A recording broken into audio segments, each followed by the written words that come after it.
para o mundo.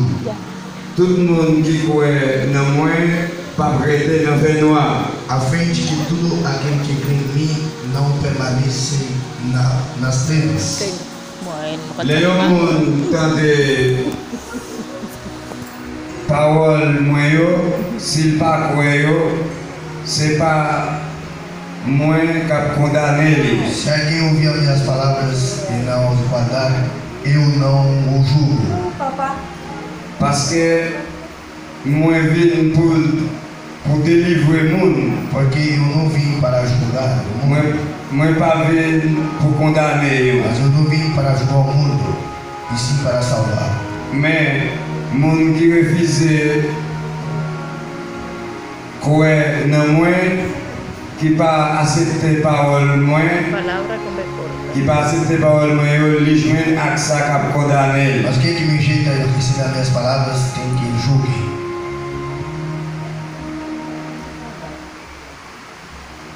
Parole moi te dit ce monde qui a condamné, c'est eux-mêmes qui a condamné.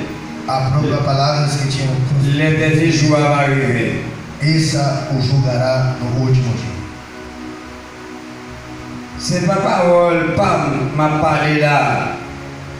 Porque eu não tinha falado por mim, Mais papa qui voit là, c'est lui-même qui va l'autre ça pour me dire, ça pour me parler. o Pai que me enviou, isso que me tem prescrito e quer dizer o que anuncia.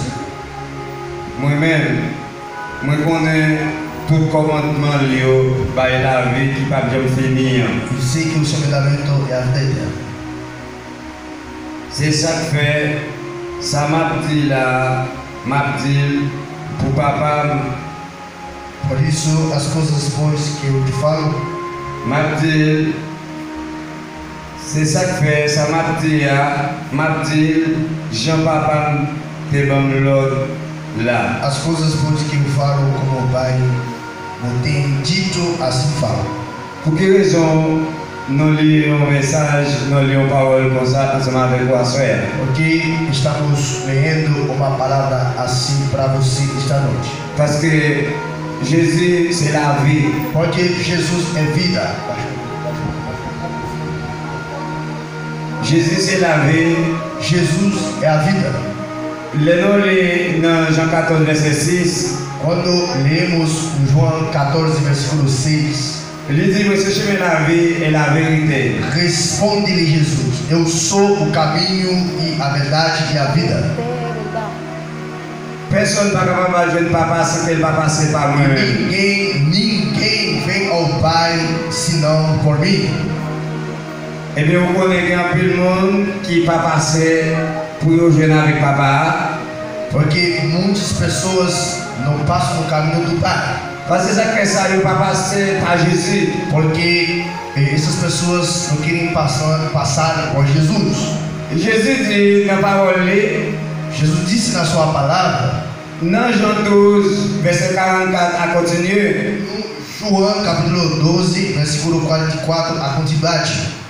Moi, je ne suis pas venu pour me condamner personne. Porque eu não vim para condenar ninguém. Mais parole, moi, c'est eux-mêmes qui peuvent condamner le monde dans les derniers jours. Porque as minhas palavras e não as guarda, eu não o julgo. Pour qui ça va condamner le monde dans les derniers jours? Porque essa palavra vai condenar, vai julgar o mundo. Parce que l'homme parle obéir avec la parole. Porque o ser humano não quer obedecer a palavra de Deus. L'homme veut vivre selon Jean yo levé. Porque o homem quer viver segundo a sua vontade. Parce que yon comportement Jean levé pas capable de mener dans la vie éternelle. Porque seu comportamento não pode te levar na vida eterna. Exemple dans verset 47 là. Porque no versículo 47, Il dit les hommes entendent parole moi. porque no versículo 47, se alguém ouvir as minhas palavras S'il pas qu'un yo, e não as guarda, c'est pas moi qui a condamné porque lui. eu não julgo essa pessoa. Parce que moi vim pour délivrer le monde. Porque eu não vim para julgar o mundo. Moi pas vim pour me condamner. Porque eu não vim para julgar o mundo, mas sim para salvá-lo. Jésus besoin bon la vie. Porque Jesus quer dar vida para você. Jésus besoin d'un changement dans la Porque vie. Jesus precisa de uma mudança na sua vida. Parce que Jean va vivre là, Jésus pas d'accord. Porque a maneira que você está vivendo, Deus não está gostando com você. C'est parce que Jésus voulait sauver. Porque Deus quer salvar você. C'est pas sans raison Jésus vient sur la Não terre. é por si acaso que Jesus vem aqui na terra. Jésus dit moi venir sur la terre pour un jugement. Porque Jesus vem aqui para um julgamento. On a regardé ensemble avec moi pour écouter Jésus parler sur Vamos le jugement ver ça. comigo aonde que Jesus fala sobre o julgamento, esse julgamento. Dans verset 41 dans le livre Jean 9, verset 41. No João, capítulo 9, versículo 41. Il dit comme ça que Jésus répondit, si nous sommes avec, nous sommes coupables, mais nous plaidé nous, c'est peut-être ça, nous entendons toujours. La Responde réponse Jesus: se fosse cegos, não tereis pecado algum, mas porque agora disseis, nós vemos, subsisteis o vosso pecado. parce que si Jésus parlait comme ça, Porque se Jesus falasse, il y a un peu de monde qui connaît la connaissance. porque tem muitas pessoas que acreditam no seu conhecimento. Eu conheço ça au café. Tem muitas pessoas que acreditam na sua capacidade. Eu conheço côté que aller étudier.